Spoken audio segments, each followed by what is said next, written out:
வணக்கம் ரிதி. மதுரை விக்கிரமங்கலம் அரசு கல்லல் மேல்நிலைப் பள்ளியில் ஆசிரியர் மீது தவறான பாலியல் புகார் கொடுத்ததாகவும் ஆசிரியர் மூர்த்திக்கு ஆதரவாக தற்போது மாணவிகள் 500க்கும் மேற்பட்டோர் தற்போது பள்ளியின் முன்பாக முற்றுகையிட்டு போராட்டத்தில் ஈடுபட்டு வருவதால் பெரும் பரபரப்பு ஏற்பட்டுள்ளது ரிதி.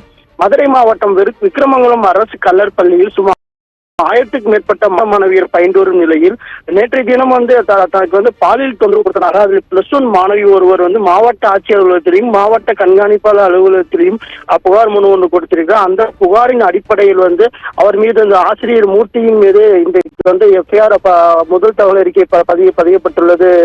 இந்த நிலையில் அந்த கல்வியில் பயிலக்கூடிய +1 மற்றும் +2 சேர்ந்த படிக்கும் மாணவ மாணவியை கிட்டத்தட்ட 500க்கும் மேற்பட்டோர் அந்த பள்ளி முன்பாக தற்போது முற்றுகையிட்டு பெரும் போராட்டத்தில் ஈடுபட்டு வருகின்றனர். ஏனென்றால் அந்த ஆசிரியர் மூலமாக தான் தங்களின் கல்வித்தரம் கூடியுள்ளது என்று கூறிய மாணவ மாணவியர் தற்போது முற்றுகையிட்டும் போராட்டத்தில் ஈடுபட்டு வருகின்றனர்.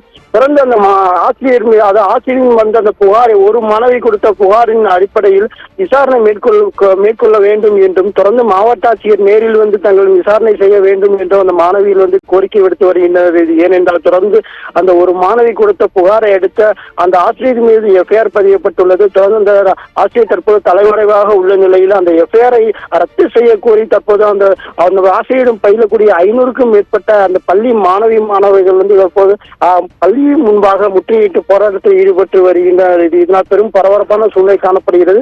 தற்போதும் காவல்துறை சார்பாகவும் அந்த மாணவ மாணவியிடம் பேச்சுவார்த்தை நடத்தப்பட்டுள்ளது. எந்த பேச்சுவார்த்தையும் உடன்பாடு எட்டாத நிலையில் தற்போதும் அந்த மாணவ மாணவியர் தொடர் போராட்டத்தில் ஈடுபட்டு வருகின்றனர்.